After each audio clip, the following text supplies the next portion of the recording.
And the second poem was based on the ritual of the lesser banishing pentagram, and I used the text of that in Aramaic and then scanned it into English in the next line. So the bits you didn't understand, actually you did understand because I translated it in the next line. I also hybridised it by making reference to John Dee and Edward Kelly, who together in Elizabethan times devised a system of magic called angel magic, which called on the guardian angels. However, it was Eliphas Levi who first documented the ritual of the lesser banishing pentagrams. There's probably no connection, although they're both referred to as angel magic. They come from different lineages, and they were combined together by the Golden Dawn about a century ago. So that was slightly Golden Dawn, that one. The next poem, there are a number of Anglo-Saxon texts which survive, which have magical incantations in them.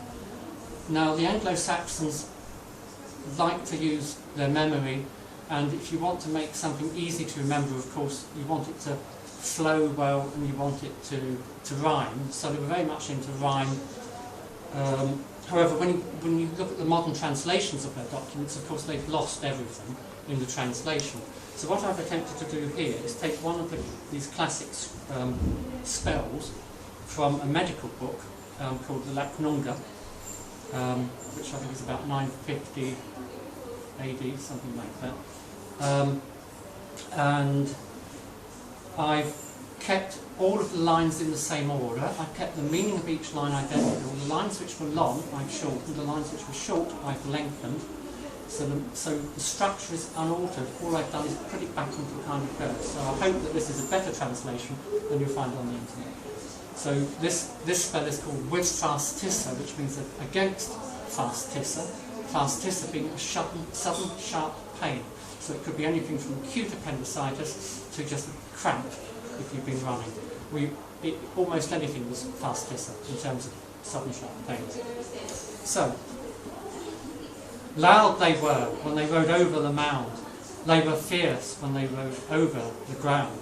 Shield thyself now that this evil win. Out now, little spear, if thee be herein.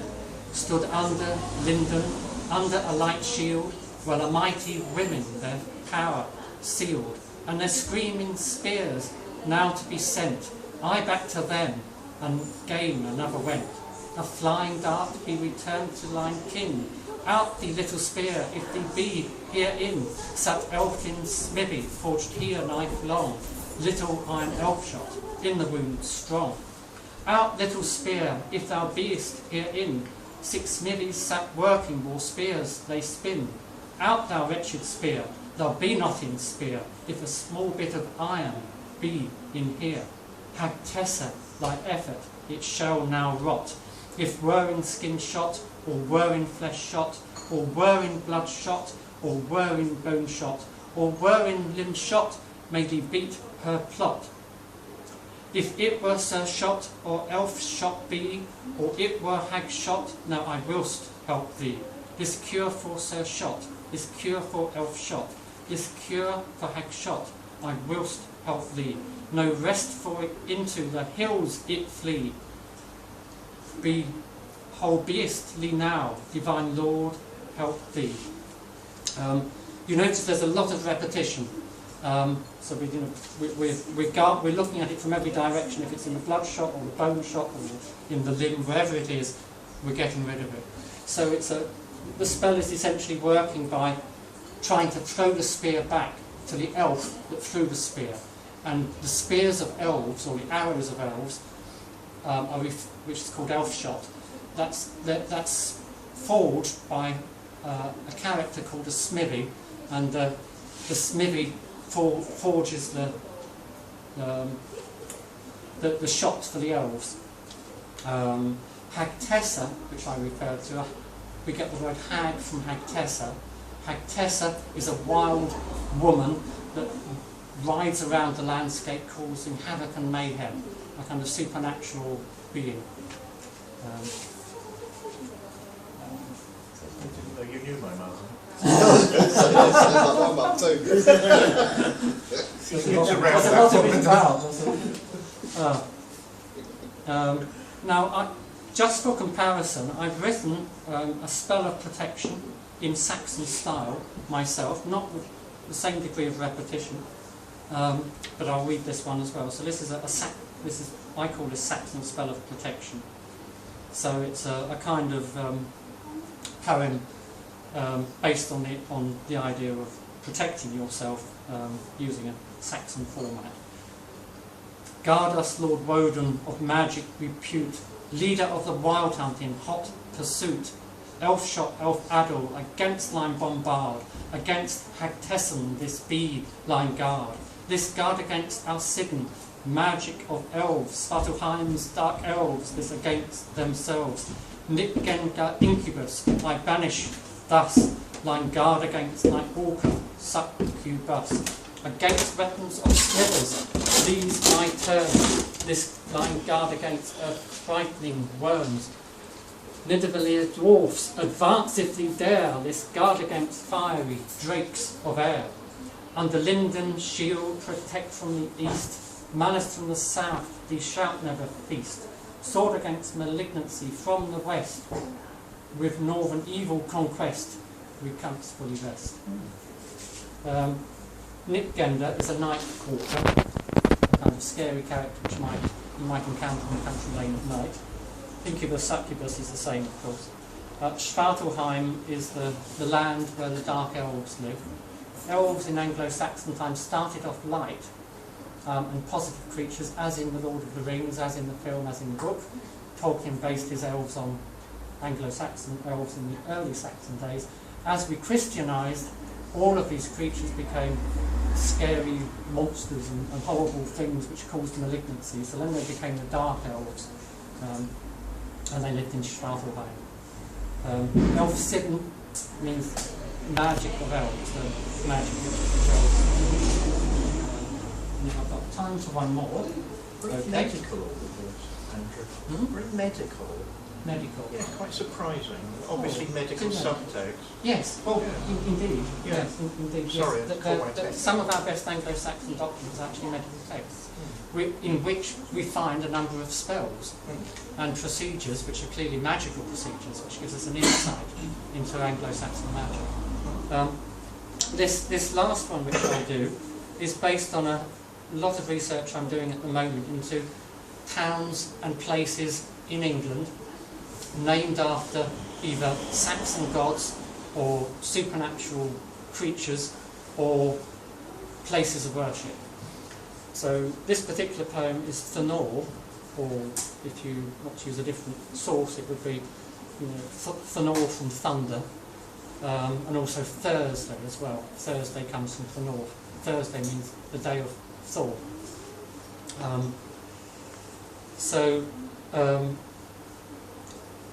Each verse is very technical and a little bit like a riddle, and it's all based on these towns, and I'll maybe just add a few footnotes in as I go through it. Chariot of storms, thunder ride in sky, open god of strength on high hill, close by, with hammer and wain in clashing clouds clad, hallower of fields, fertile Fonorad. Doomsday thunders Lear, Essex thunders Lee, site of Saxon church, pledge oaths unto thee. Thanor sacred grove, on top of the hill, taken by Benfleet, but still as his will. So we've got a town in Essex named after Thor, and we can trace that back to the Doomsday book. So we've got the Doomsday name as well as the modern name, and it's now part of Benfleet. Doomsday thunders Lear, with 5 hives of bee, sits sacred clearing, Essex thunderly, plains thundered over, Thanor sacred grove, in saffron warden, fighting spells they wove. So during the war, the name of the town was given to an airfield just slightly up the road from it, and warplanes were launched appropriately from Thanor's airfield, Thunderly airfield. Thanor made sacred this thirstful land, in Doomsday Essex his pillar did stand, Saxon Stapole named after the divine, Thurstable 100 had villages 9. So Thurstable was a 100, a part, a subdivision of Essex. There were 10 villages in 1066, but by the time the Domesday Book was written in 1086, there were only 9 villages, and that became 100. Saxon Tonridge was, Thunridge, Hertfordshire. Its church they did move, but left tower in fear. The Victorians took All Hallows away, leaving the tower possessed by the Fae. A very strange little town. It's quite small, in Hertfordshire, and it moved about 1 kilometre to the west in Victorian times. And the Victorians dismantled the church, except the tower. They rebuilt the church minus its tower in the new location. The tower, if you go on the internet now, if you Google this, you'll see that everybody thinks the tower's haunted. And lots of people have posted on YouTube their experiences of going into the tower and going up the staircase. Some of them young people during the day, some of them older people at night. And these are very scary videos. It's very entertaining watching them, extremely spine-chilling. You don't have to believe in ghosts. Some places are just very, very scary.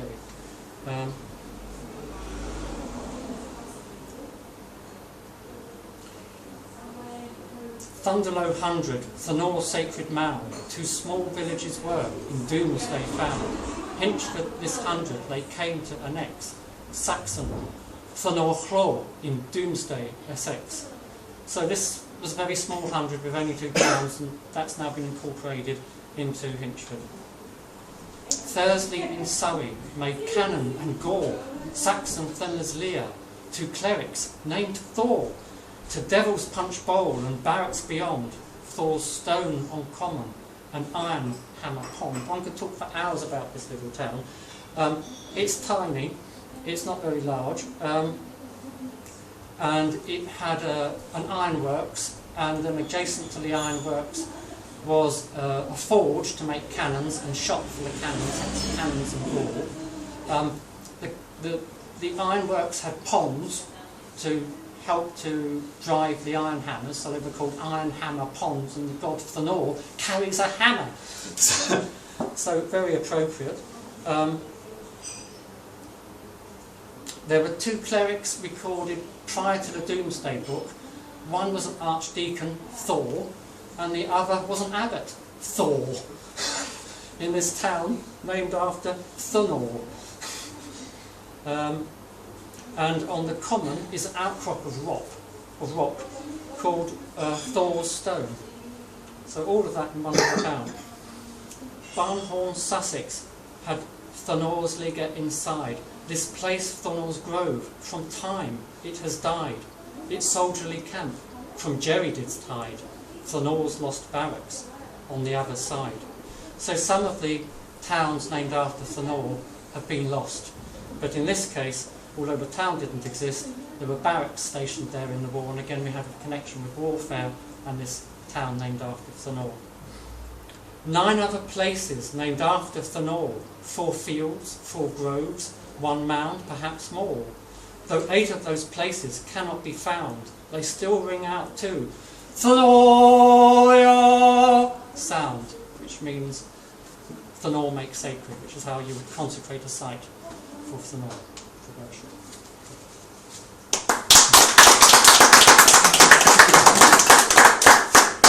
Since 2 of my poets are missing, to read something from one of my own books. At this point, Caliban is talking about hate. Now, obviously in literature noir, as I say, there's a focus on what we're trying to reject within ourselves, because it can be rejected. I think the idea is from Cicero onwards, in a positive way or a negative way. Caliban speaking about hate. For even as hate fells you, so shall he empower you.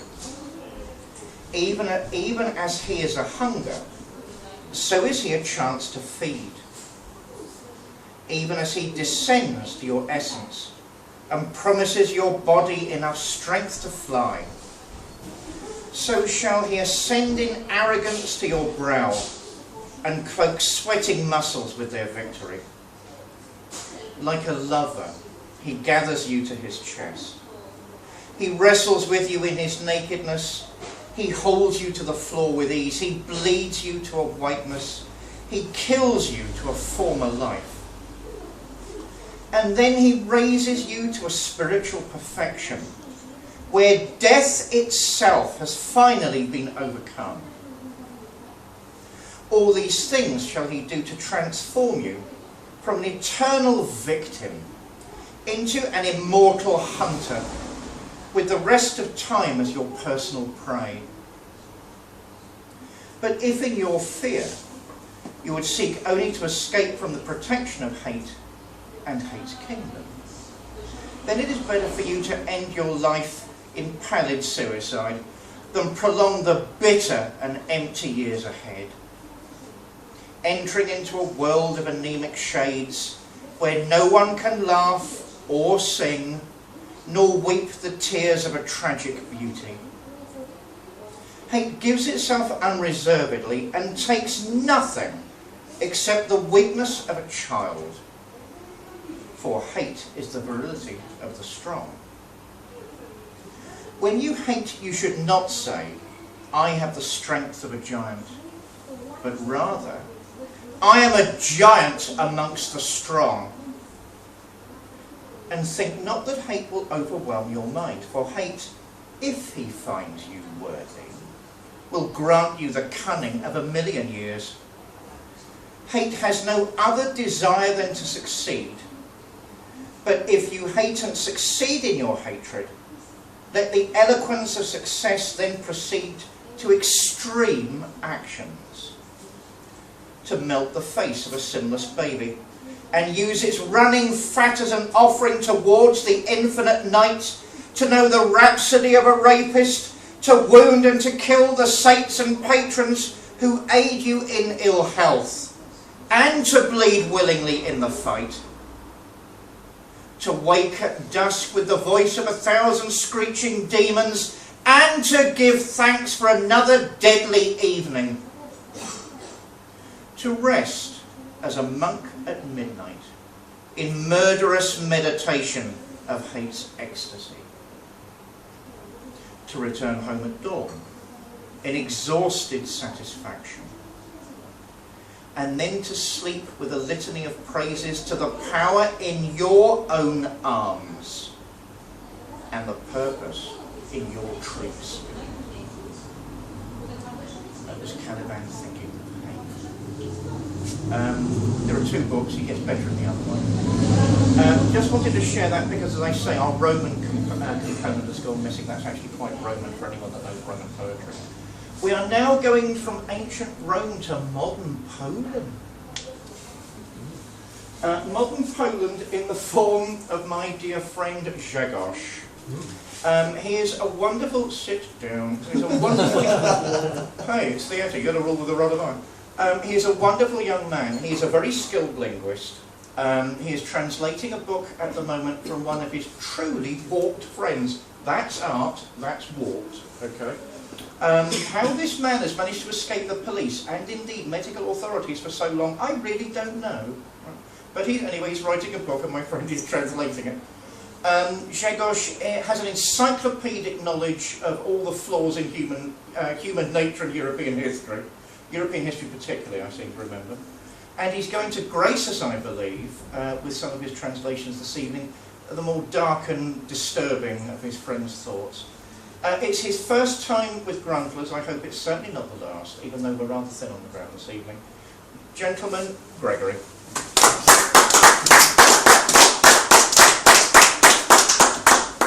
As David said, this is going to be a throwback to a bit of a more modern era in the literature. I'd like to describe it as a long and in-depth personal diary of a person deeply disturbed by living in perhaps maybe even 20 years of some kind of a cultural shock. Focus on the deeply disturbed bit. The title is Failures. Failures. I remember that period of childhood for being raised by dumbstruck procreators, commonly known cold parents, later in my boyhood appeared to me as time not entirely euphoric. 2 colours to choose from, grey and red, made the path straightforward and variety of choice was going either left or right on a crossroads. It was so simple that even baby, patriotically obliged by a loud, united voice of nation, was taken in the right direction. Heroic, God-fearing, fatherland-loving attitude model was late drunk with an easy rich, and even my clumsy parents had been rising to rank of heroes, risking being massacred by militia batons who were smuggling food supplies from uncles in countryside. Positive judgment of those conspired activities presented no difficulty, and any analysis or emphasis of existential clumsiness disappeared within ever-present gloom. Problems with keeping face and sturdiness of character began with the fall of loathed communism. Fellow countrymen were gorging on the west's horizon and sun, bleeding after the whole day's graft of brightening the hemisphere. The flood of plastic, along with unseen before mix of colours, caused the voice of eagle, accompanied by a ray of colours, turn into a happy twitter of a sparrow, baited with crumbs from Lord's table. Cruel demon of Memona was happily rubbing hands, watching the nation, which pursuing material gain, forgot to settle accounts with communist overseers, and in many cases turned those torturers, executioners into celebrities on front pages of magazines. Virtually everything that related to honour, national pride, and adoration of natural beauty of that ragged, in the south-central European plain had succumbed to pauperization. Few decades of stupefying communist nightmare left Poles mentally barren and drove us to seek power in primitive materialist consumption. For that reason, after barriers to reach European trough had been lifted like a herd of sheep, off we went, stamping one another. Former friends turned out to be oxen in the yoke-like beasts, envious, calculated, joyful with the news about failures of friends known sometimes since childhood. Builded a splendour through collecting electronical gadgets, for only those are sufficiently expensive and in the same time light enough to carry them about, and cause not seldom imagined envy of other people. In 4 years of my existence in London, I have seen personalities so extremely different that their mutual, seemingly impossible constellation in rented pads resemble interactions of mental asylum patients. Crude physical workers and pseudo-artists, vegetarians with engineers of heavy industrialism, thinkers and day labourers with wheat-coloured hair, unlimited various of nutcases. Sorry. Unlimited mass of various nutcases whose reasons for few decades of existence will always be money. Deprived of ideals and emotionally rinsed, barren pragmatists, realists in the area of tiny room above miserly strips of gardens, cherishing every pound like magpies something shiny without slightest chance of seeing truth. Unshaven builders with sour fettle, weaving nests in their armpits, armpit hair, and lost in praise in horror's famous London fog. Mixed up, shaken up, digging towards the trough with a shovel. This here is true picture of most of Polish United Kingdom, which seriously, when perceived by the nation, does not encourage respect, but an ironical smirk of disdain. It is only decent to admit at this moment that I personally also have succumbed to a problem of losing attitude consistency and honesty with oneself.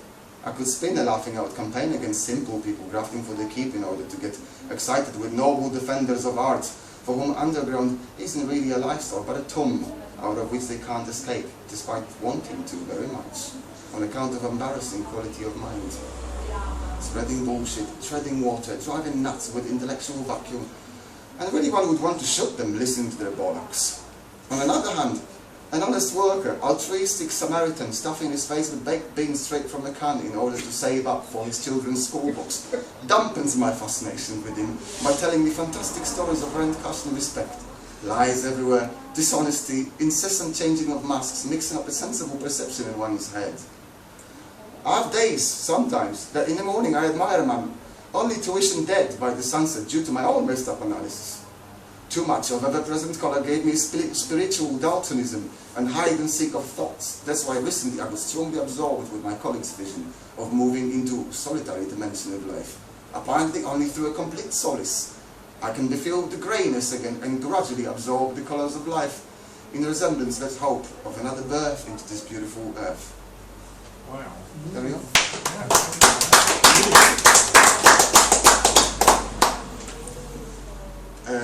Hubert Ciaś. I do know that's name and surname.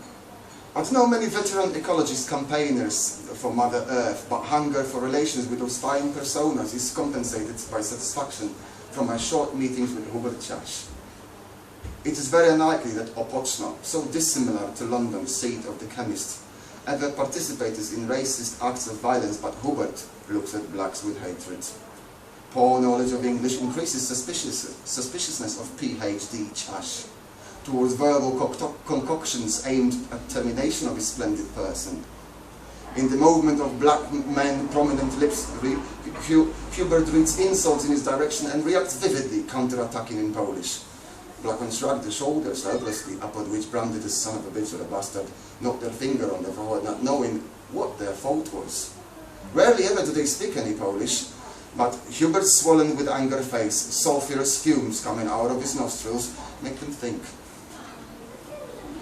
Some time ago, a mate from Paris deprived Hubert consonant beginning his name, and what was left was Hubert.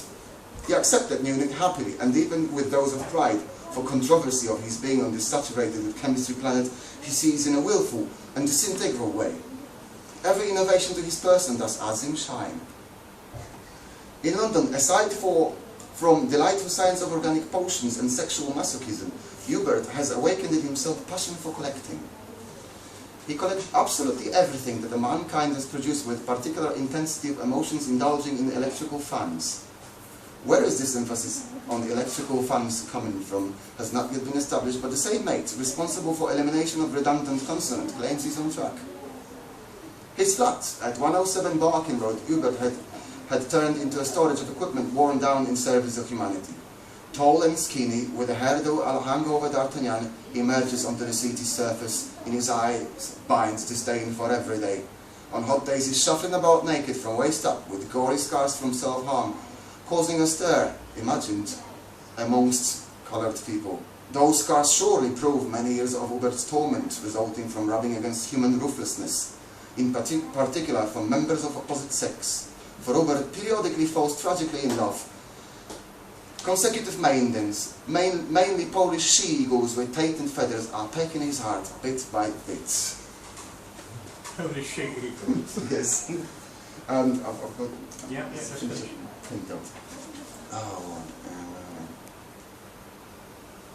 Serious controversies, in my opinion, raises chemists' approach towards personal hygiene. Among social circles, Hubert boasts almost maniacal care for bodily freshness, which unfortunately is being disclaimed by nails of his upper digits. Never in my life did I see similar hawk's talons, and I think that I have to admit that environments of nutcases and all sorts of human windfall are no strangers to me. Oh.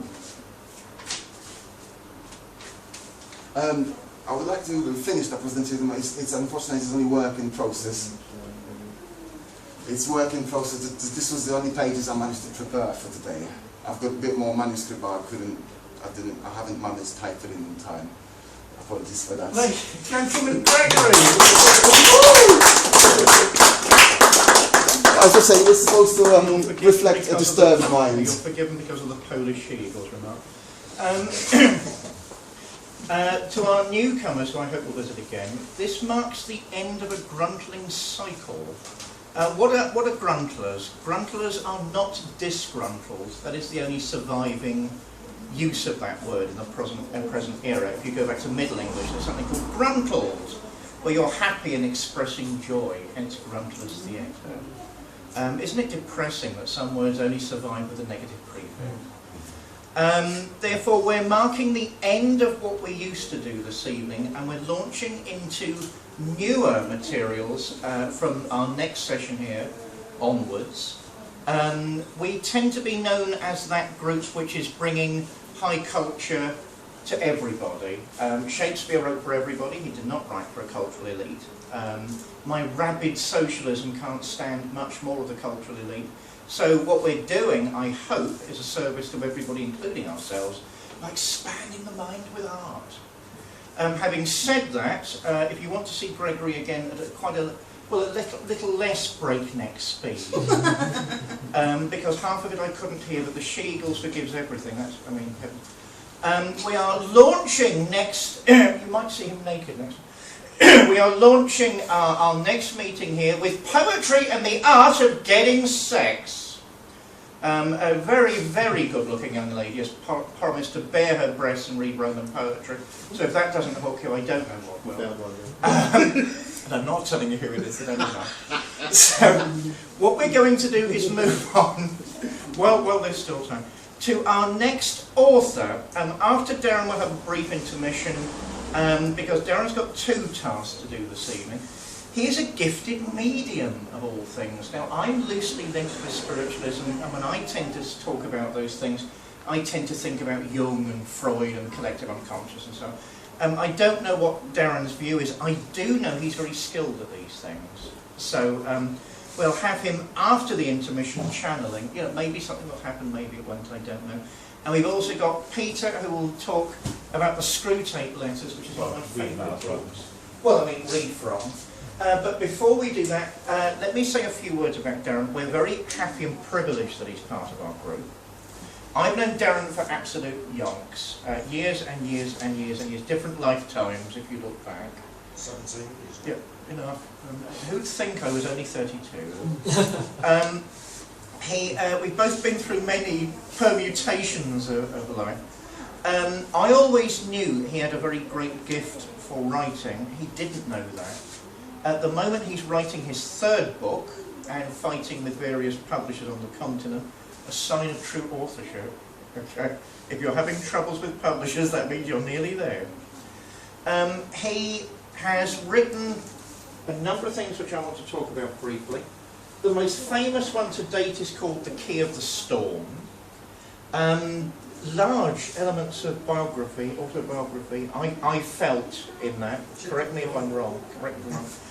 In fact, apparently I'm one of the characters in it called the Celt, and there are various people in America who don't believe I exist. That's okay, I don't believe America exists.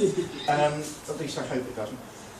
What he's going to do is read this evening parts of an unpublished work where I've got to dialogue with him, and then he's going to round off his particular section before the intermission with some new poetry, I believe. He's an extraordinary person. Again, he's got this incredibly clear eye for minor details of history, by which I mean he's commanded the whole of the subject. He sees the nooks and the crannies that other people don't see because he's stood on top of the subject itself. He's a very, very knowledgeable man. He's what Gramsci would have called an organic intellectual. Only the uneducated laugh at the self-educated.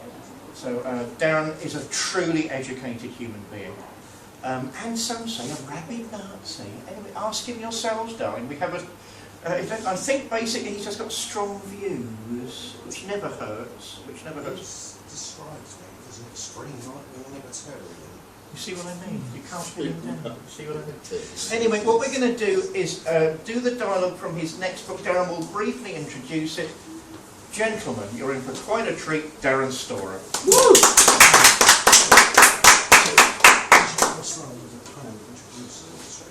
Oh yes, start with the poetry, Darren.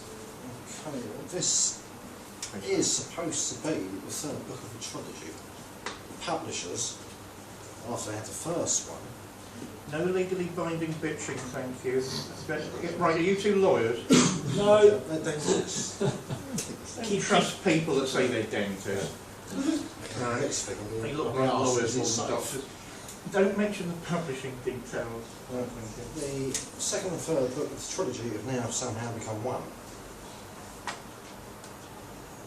The 3rd book begins with a poem, which is actually asking the reader really why you're here in the first place. It's called Phantom. Mayhaps 'tis with curiosity you view my world, interest piqued by the seldom heard, yet the fear of if the tale be true, enters some each time anew. 'Twould seem as vogue is not to speak, cursed mind, made of leech. Fie on those who shun this day, and hide in fright of named intention, for now, or then, or one day soon, perchance needs must the fog will bloom. For not all that passes is mere dream, far more exists that be unseen. Yet to be at ease, most gentle friends, let not your learning apprehend that urge to walk with shadowed veil. Fight then you, and battle do. To knowledge seek, lends no desire. To he or she, who good of heart, freely of their chains will part. Sadly though, some still will flee, believing this be devil's work, and hide away in hairy shirts. To them forgiveness proffer, say I, in mood that swims, at least in part, to charity. For I be less a phantom of their mind, more so a symptom of their guilt. Yet, needs must, still will I speak, for 'tis of no small import, and to one at least, to with truth toil, though some do cry, and others willingly despoil. Grant I, your servant, pardon, for tempers fray accordingly, and oft do rage most righteously. I will hold back on mine own vengeance, though as yet do not forswear it. In hope debates will prove most fair, and those of virtue will compare mine own words and those of others, in search of truth to be discovered. Well met then, most welcome be, those who accept mine most humble company. I will walk and talk most gratefully with those who would do same with me.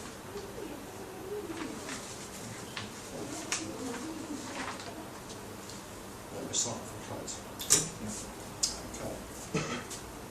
This is actually part of the way into the first chapter, which of the third book, it springs back to the start of the very first book. The scene is different, but reintroduces the purpose of the entire set of visions. Clad in green robes, the figure stood motionless, albeit its eyes darted back and forth, surveying its surroundings, as if it too was lost in some memory of another time. Lowering its hood, the figure grasped a small silver hammer that hung from a powerful neck, as if seeking inspiration. Slightly perplexed, the Celt, who was a priest of Odin, murmured to the ravens behind him. He's late. Fear to those who have delayed him. The day wore on. Morning passed, and shadows shortened as the sun approached the zenith. The day had a stillness to it, the air thick and heavy without a cloud in the sky. To pass the time, Celt amused himself by directing, within the confines of his mind, a play worthy of Shakespeare, prompting spectral actors to remember their lines and move in the appropriate manner. He was quite unaware of a new presence appearing nearby, until he smelled the aroma of burning tobacco wafting towards him on a gentle breeze. Errant actors asked the figure that, swathed in black robes, could have been mistaken for a priest also. You're late!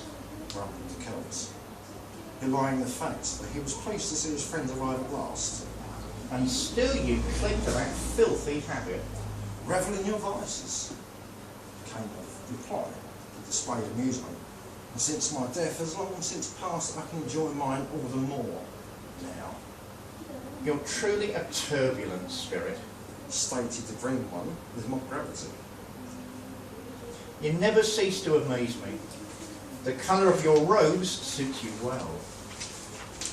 The ravens called out, mayhaps in greeting, and the newcomer acknowledged him with a lazy wave of his hand.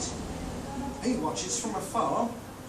Perhaps his theatre holds his interest, at least for a while. Unperturbed, the Count dismissed his latest display of irreverence and posed a question as to why his friend was late. To his amusement, it transpired that the cause of the delay was a chance encounter with an itinerant evangelist.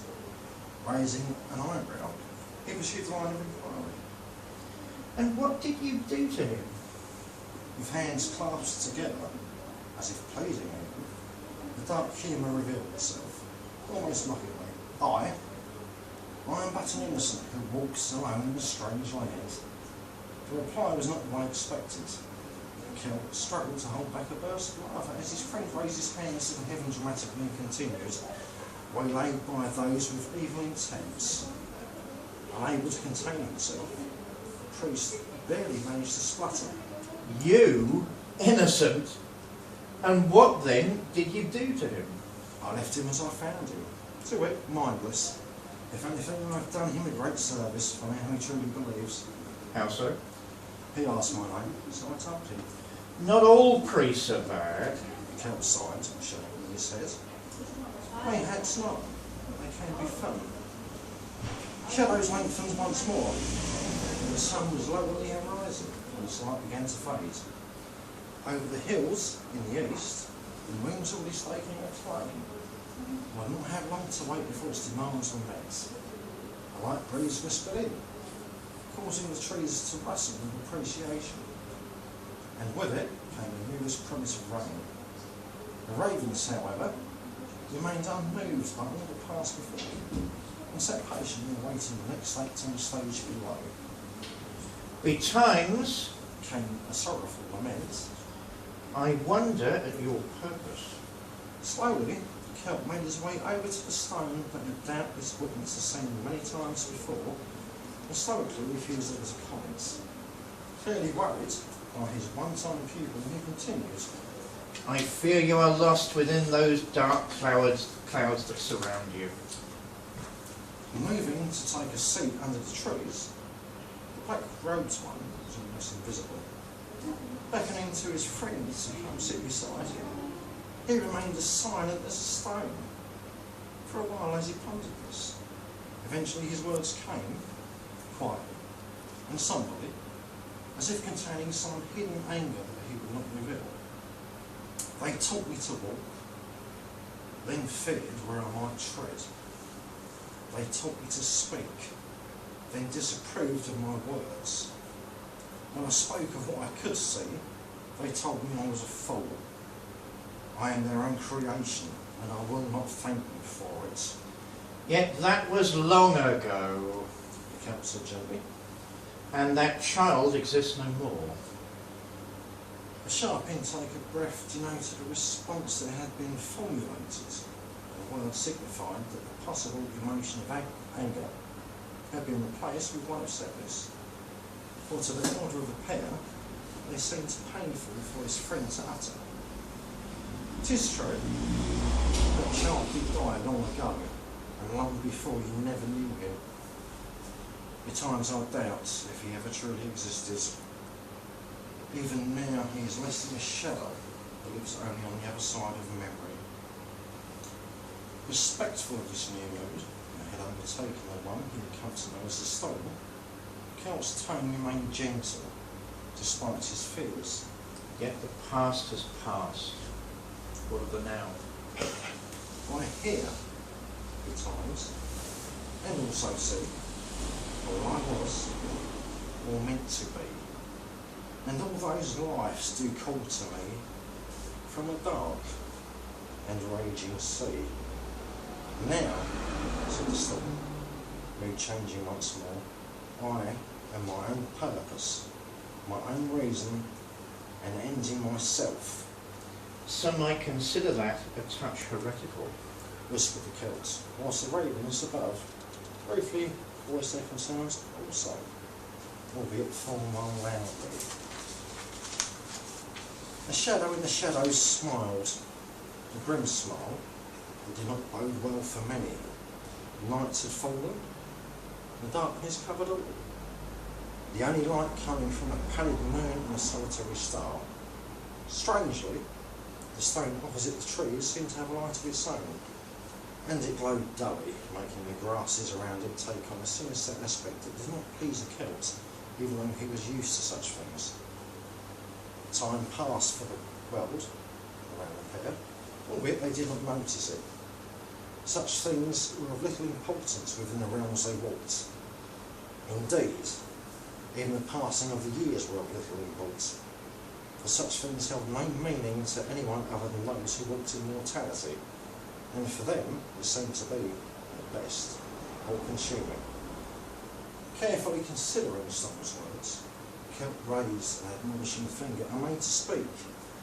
But it was beaten to it. Ask yourself, are we not gods? The snobbed Christian.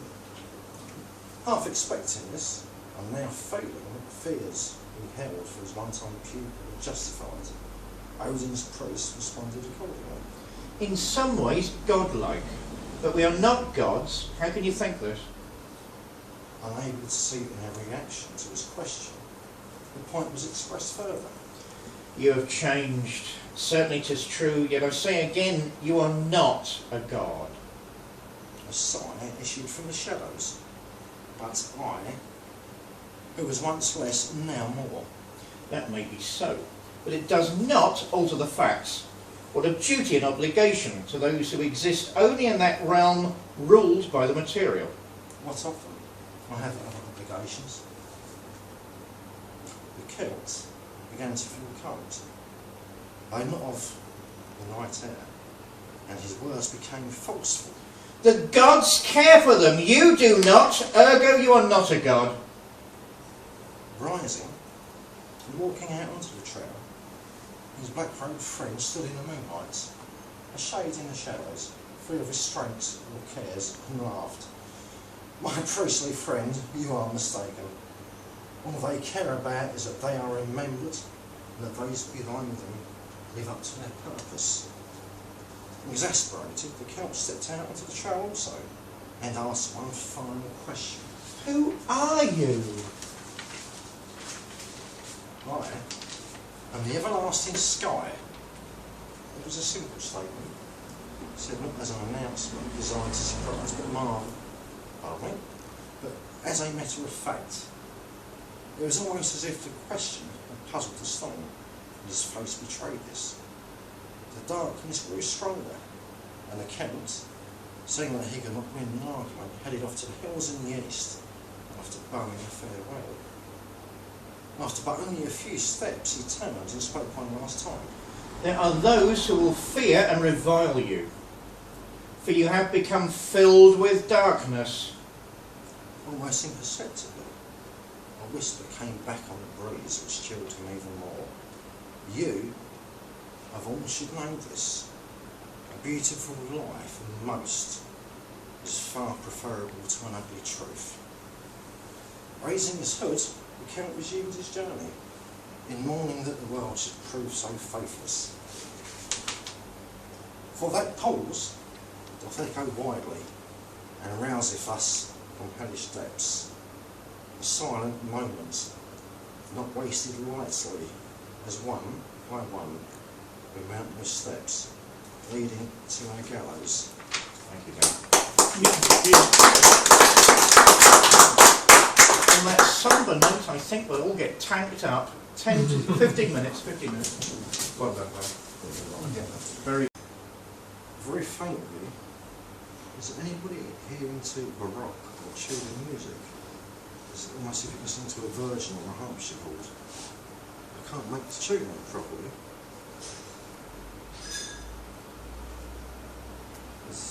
There's that as well, and it's connected with the trees. Can I say something? By the way. I have been likened to a willow. I have a row in front of my house. I used to be interested in black music.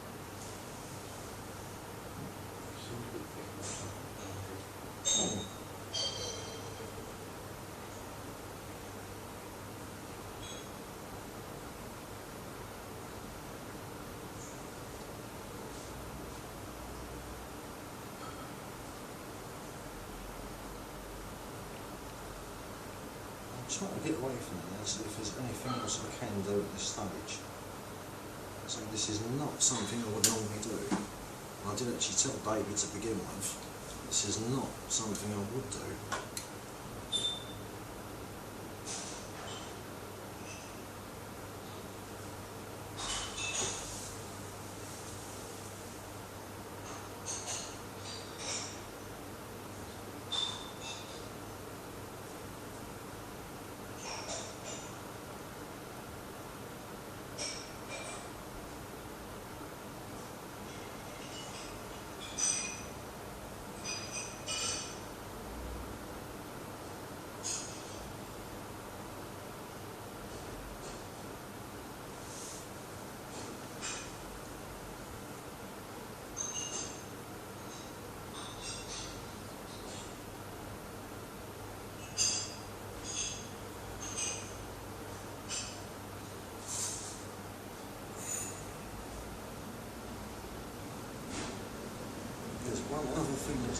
through and it's on your name as Catherine. Does that ring any bells with everybody?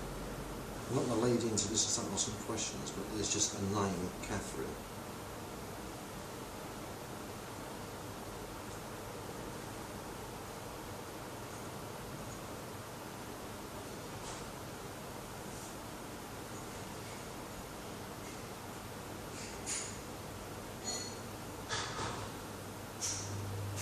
As you hear, is it something to do with tarot? There's a tower card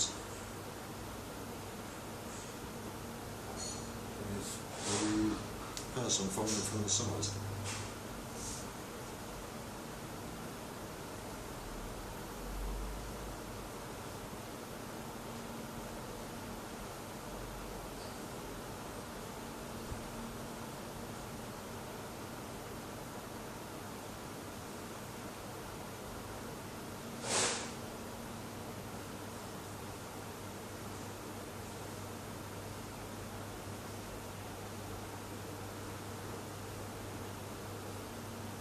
To be honest, that is obvious hit. Why was that name there? Why do I have found something else and back to this? The only Catherine I know is alive. Sorry? The only Catherine I know is alive. Is she involved with tarot on the shows? No. Does anybody know what the tarot card means? I don't actually have anything with that with me. I'm not a person with tarot. I actually have a pack, but I don't use it. It was bought for the illustrations for my wife to use. So what I do with tarot card names. Same sort of things towards depth, where it's changing, isn't it? It's changing. Crumbling off some parts and building up again. Oh well. Someone's explained that for me. That's nice. What I see, I will not do other than say to you, well, this is there. What the hell it means is down to you to sort that really, and I have no idea. Some things will come through that were easier to work out.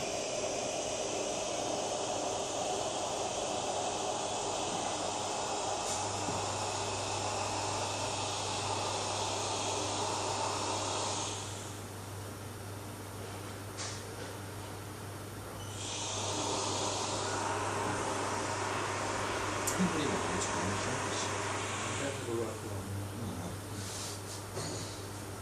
Time is a problem.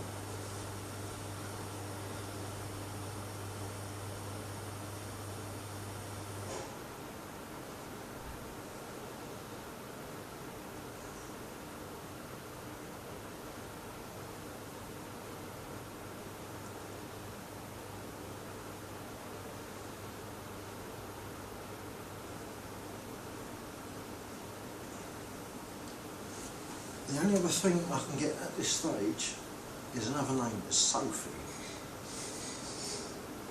I think it's Sophie. But other than that, I can't do any more. I've gone straight into this unprepared and not really had time to open up properly. This is all that I'm picking up, if you can use the phrase, it's just residual arounds, floating around, whatever.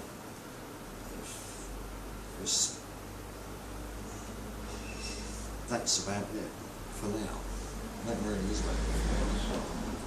For the moment, because it's unprepared.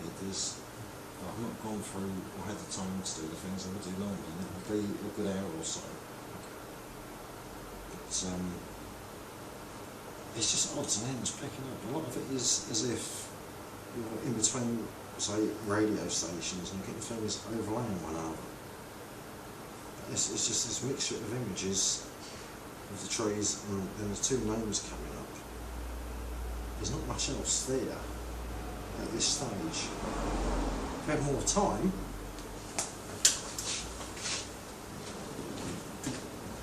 under slightly different conditions, with more info for you, but that's it for the moment. That really is. It's not given much. I don't know what's No. what is that worth? Good all-round good egg. We're trying to develop a script on James Robertson Justice, a single act show, because I think he's born to play James Robertson Justice. I don't know if young people remember James Robertson Justice. No, that's what I'm getting. I'll say when I'm about 50. Leave it to me, advertising, leave it to me, advertising. We're going to... Peter's a mere Christian, but I forgive him. He's going to read from one of my favourite books, The Screwtape Letters. He's a thoroughly nice guy, and he bellows like Brian Blessed. So if your ears start bleeding, I don't care, it's part of the performance. Ladies and gentlemen, Peter.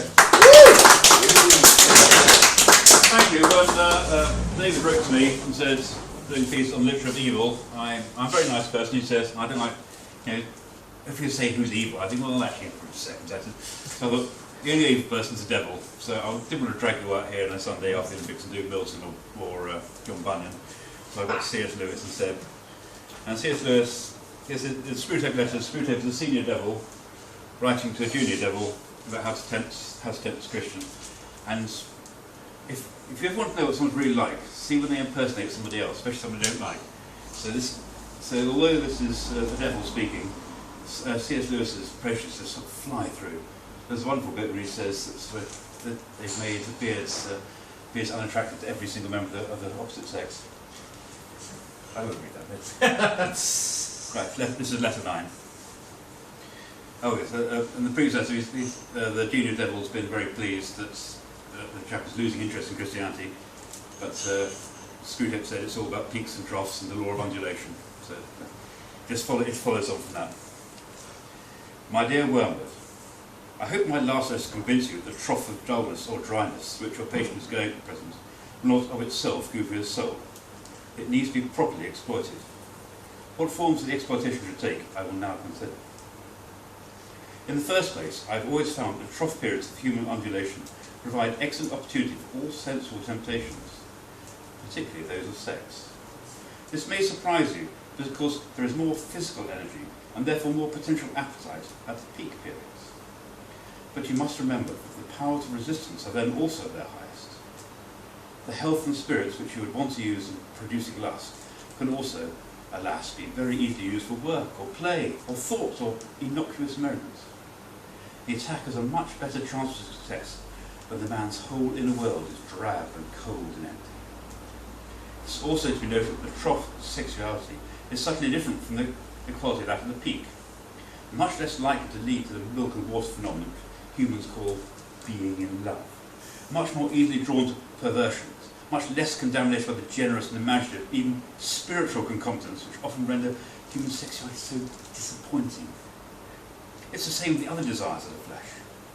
You are much more likely to make your man a sound drunkard by pressing drink on him as an anodyne when he is dull, than by encouraging him to use it as a means of merriment among his friends when he is happy and expansive. Never forget that when we are dealing with any pleasure in its healthy and normal and satisfying form, we are, in a sense, on the enemy's ground. I know we've won many a soul through pleasure. All the same, it's his invention, not ours. He made the pleasures. All our research so far has not enabled us to produce one. All we can do is to encourage the humans to take the pleasures which our enemies provided at times, or in ways, or in degrees which he has forbidden. Hence, we always try to work away from the natural condition of any pleasure to that which is least natural, least relative to its maker, least pleasurable. As ever-increasing craving for an ever-diminishing pleasure is formed, it is more certain, and it's better style, to get the man's soul and to give him nothing in return. That's what really gladdens our Father's heart. And the troughs are a time for the beginning of this process. But there's an even better way of exploiting the trough. I mean, through the patient's own thoughts about it. As always, the first step is to keep the knowledge out of his mind. Do not let him suspect the law of undulation. Let him assume the first ardours of conversion might be expected to last, and ought to have lasted forever, and his present dryness is equally permanent condition. Having once got this misconception well fixed into his head, you may then proceed in various ways. It all depends on whether the man is of the desponding type, content to despair, or the wishful thinking type, who can assume that all is well. The form type is rare among humans. If your patient should happen to belong to it, everything's easy. You've just got to keep him away out of the way of experienced Christians, an easy task nowadays, to direct his attention to the appropriate passages in Scripture, and then set to work with desperate design for recovering his old feelings by sheer willpower. The game is ours. If you're of the more hopeful type, your job is to make him acquiesce in the present low temperature and gradually make him content with it, persuading himself he's not so low after all. In a week or two, you'll be making him doubt the first stages of Christianity, not perhaps a little excessive. Talk to him about moderation in all things. If you can once get him to the point of thinking that religion is all very well, up to a point, you can feel quite happy about his soul. A moderated religion is as good for us as no religion at all, and much more amusing. Another possibility is that direct attack on his faith. When you have caused him to assume that the trough is permanent, can you not persuade that his religious phase is just going to die away like his previous phases? Of course, there is no conceivable way of getting by reason from the proposition, I am losing interest in this, to the proposition, this is false. But as I've said before, it's jargon, not reason, you must rely on. The very word phase will very likely do the trick. I assume that this creature has been through several before. They all have. And have always emerged feeling superior and patronising to the ones he's emerged from. Not because he really criticised them, but simply because they're in the past. You keep him well fed and hazy ideas of progress and development from the historical point of view, I trust. Give him lots of modern biographies to read. People in them are always emerging from phases in these, aren't they?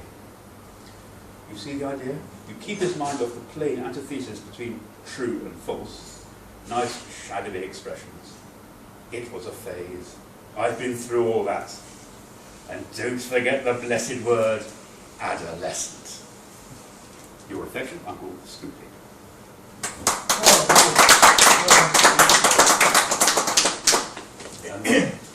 But now things are going less well. Letter 22. My dear Wormwood. So, your man is in love, and the worst kind he could have possibly fallen into, with a girl who doesn't even appear in the report you sent me. You shall pay for that as well as your other blunders. Meanwhile, I enclose a little booklet just issued on the new House of Correction for Incompetent Tempters. It is profusely illustrated, and you will not find a dull page in it. I've looked up this girl's dossier, and I'm horrified by what I found. Not only a Christian, but such a Christian. A vile, sneaking, simpering, demure, monosyllabic, mouse-like, watery, insignificant, virginal, bread and butter miss. That little brute makes me vomit. She stinks and scolds on the various pages of the dossier. It drives me mad. The way of the world's worsened. We'd had her in the arena in the old days. That's the sort she'd made for. Not that she'd been like good there either. Two-faced little cheat, I know that sort. Looks at it, you faint at the sight of blood, it dies with a smile. A cheat every way. Looks at it, bread and butter wouldn't melt in her mouth, yet has a satirical wit. The sort of creature find me funny! Filthy and sick and prude. I'm ready to fall into this booby's arms like any other breeding animal. Why doesn't the enemy blast her? He was so moonstruck by virginity, so looking on there, grinning. Oh, he's a hedonist at heart. All these fasts and vigils and stakes and crosses, only a facade, or like foam on the seashore. Out there in the sea, in his sea, there is pleasure and more pleasure. He makes no secret of it. At his right hand, there are pleasures forevermore. Blech! I don't think he has the least inkling of that high and assured mysteries which we rise in the miserific. He is vulgar, Wormwood. He has a bourgeois mind. His mind is filled with pleasures. There are things for humans to do all day long without his minding them least. Sleeping, washing, eating, drinking, making love, playing, praying, working. Everything has to be twisted for it's any use to us. We fight under cruel disadvantages. Nothing is natural on our side. Not that excuses you. I'll certainly you presently. You've always hated me and instantly you dared. And of course, he gets to know this woman's family, this whole circle. Can you not see that the very house he lives in is one he ought to never to have entered? The whole place reeks of that deadly odour. The very gardener, who's only been there 5 years, is beginning to acquire it. Even guests, after a weekend visit, carry some of the smell away with them. The dog and the cat are taken with it. And the house was impenetrable mystery. We are certain, as a matter of first principles, that each member of the family must in some way be making capital out of the others. But we can't find out how. They guard as jealousy as the enemy himself, the secret of what really lies behind pretense, disinterested love. The whole house engulfed in vast obscenity.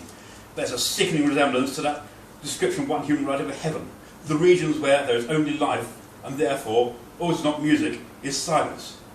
Music and silence. I detest them both. How thankful we should be that ever since our father entered hell, longer ago than humans reckoning light years can express, no square inch of infernal space and no moment in eternal time has been rendered to either of these abominable forces, but all belong both on noise! Noise, the grand dynamism, the ordered expression of all is exultant, ruthless and virile! Noise, which alone is defensive of silly qualms, despairing scruples and impossible desires.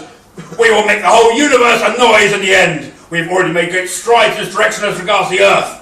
The melodies and sounds of heaven will be shouted down by the end. I admit we're not yet loud enough for anything like it. Research in progress. Meanwhile, you discussing it. Here the manuscript breaks off and is going to a different hand. In the heat of composition, I find I've inadvertently allowed myself to assume the form of a large centre point. I'm accordingly dictating the rest to my secretary. Now this transformation is complete, I recognise it as a periodical phenomenon.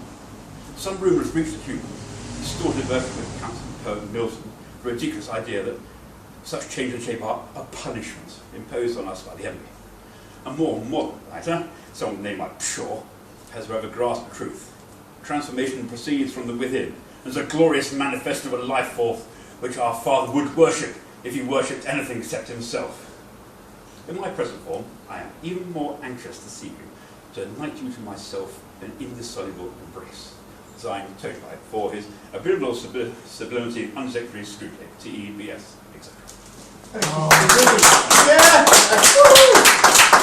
I think my ears are still ringing. Noise! You're at your best when you're shouting. I seem to remember at the end of that book some marvellous lines where Uncle Screwtape says to Wormwood, "They'll give you to me now, or at least a bit of you." Lovely lines, lovely lines. Gentlemen, that is it for this evening. My ladies did not turn up. Our next meeting is this Friday at Ruskimir, where we will be holding a literary salon. The poetess Tina Warren is coming from Wales and those obscene relations they have with the University of Aberystwyth to talk about her wonderful poetry. It's truly wonderful, and I believe Peter is going to sing. No, she told me I am. So obviously I've got to do some desperately quick homework before that happens. No, Thank you for attending. Do come again. It's been lovely to see you. Thank you.